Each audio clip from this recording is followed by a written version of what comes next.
How goes it all? Welcome back to Patterson L Properties. I can't believe it's been actually officially a month since I've made a video.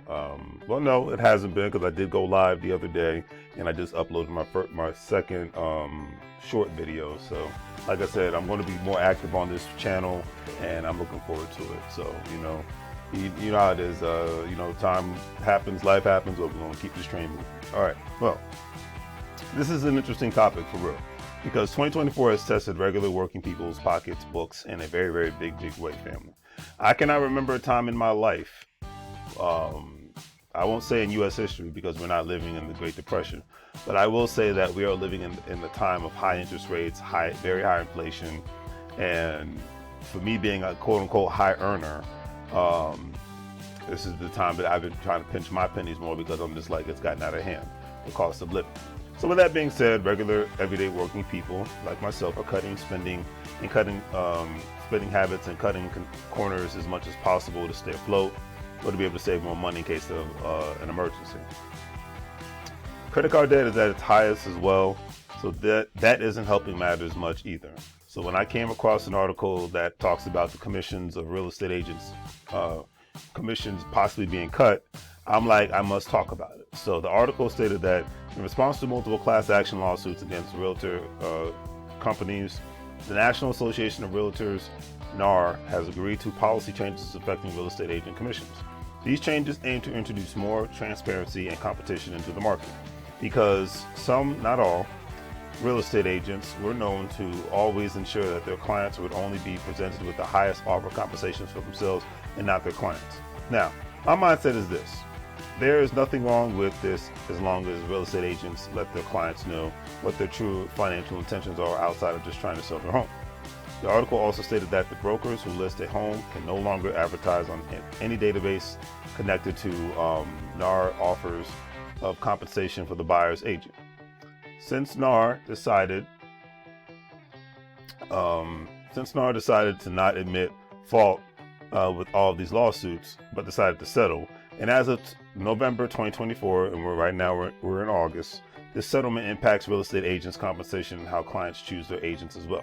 The article stated that one of the most significant changes resulting from these legal developments is the removal of compensation of buying agents from MLS listings, where basically when you go Google online and you look for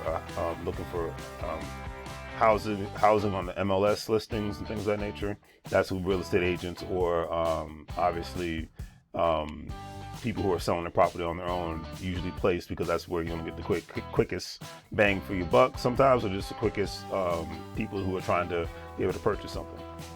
In theory, this will force both agents to sit down and discuss how they each expect to get paid during the process. And this to me is interesting, but could create more turf wars between agents depending on the personalities in the real estate market. This shift aims to enhance transparency and mitigate concerns about steering and collusion. However, this situation introduces new challenges for buyers agents, who must now navigate compensation discussions directly with sellers, agents, or brokers. The agent must also meet with their clients to agree to terms of service and payment expected, meaning that the buying and selling process will have additional layers added to it and can make it more stressful. There will still be no commission cap, something NAR has always been steadfast about. There will be no commission cap, that's a good thing, because to me it's like, what's the purpose of being in an industry where you're basically a salesperson, but there's a limit on your actual commission? That just doesn't make sense to me. And you might as well be put in a position where you actually just go back to having a regular 9-to-5 salary job. But like I said, this has not yet been fully implemented, so it's just in its infancy stages. But it is now up to each of the parties to come up with an agreement on commissions. So you're just not going to get a commission based off of a system, specific projections. You actually have to have it detailed in writing, from what my understanding is of what the commissions are going to be for the agent or agents. Therefore, sellers are going to have to become more knowledgeable about the buying and selling process of real estate as well. In conclusion, sellers will be prompted to negotiate their listing agent's compensation. Buyers might request compensation concessions from sellers. Sellers could force buyers to find affordable agents and sign contracts detailing the agent's fees. Investors like myself may see minor changes in purchase agreements, but no significant impact on transactions. The other downside is that if there is a Department of Justice investigation, because it has not been yet, but if there is a federal Department of Justice investigation into NAR matters, the following could happen. Possible property value declines due to reduced buyer participation, increased, and even before I go, so you already have that in certain markets now, because so many people have you have a generation of young people right now that are not, they have in their mind that they're not ever going to be able to afford a home because of the interest rates and the cost of living right now, and because of the income to debt ratio and whatnot. So that is a big possibility, and if, like I said, the DOJ gets involved, you probably have a high declines due to reduced buyer participation. You probably have more buyers saying, you know what, I'm done. I'd rather just be a generational renter like I lived in New York City. Increase difficulty for small-scale investors to afford agent fees. So obviously, small-scale investors, real estate investors like myself, it might be increase the difficulty for us to afford agent fees, because the agent fees may go up in order to offset this whole situation of the quote-unquote new compensation for the cuts of compensations for agents and things of that nature. Last but not least, higher acquisition costs for large-scale investors with potential price drops offsetting compensation reduction. So this one is very interesting. Higher acquisition costs for large-scale investors, potential price drops offsetting compensation reductions. So, and there are always going to be situations where the math is not mathing, but you put yourself in a precarious position where it could be like for a lot of people who are car buyers, who are professional car buyers, and people who are just looking to buy a new vehicle, and because they feel like they were paying double the price for the specific vehicle, you're saying, well, either I need to go to another state, or I need to go to another country.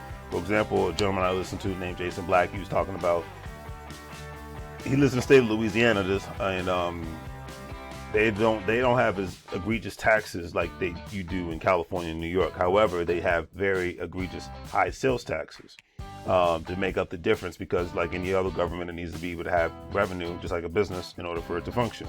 So they have high sales taxes, so it's more expensive for him to buy a vehicle in the state of Louisiana than it is for him to buy a vehicle in the state of Oklahoma or Texas, because their sales taxes are less, or they don't have the sales tax on the car, the egregious sales tax on the car at all, like they do in the state of Louisiana. And the same thing could happen in this situation with real estate, where one area is affected, another area is going to be compensated. So if the home price of the home goes down, like a great example in the area that I buy in Reading, Pennsylvania, Harrisburg, Pennsylvania, Lancaster, Pennsylvania, the price of the home is down, but the property taxes are higher.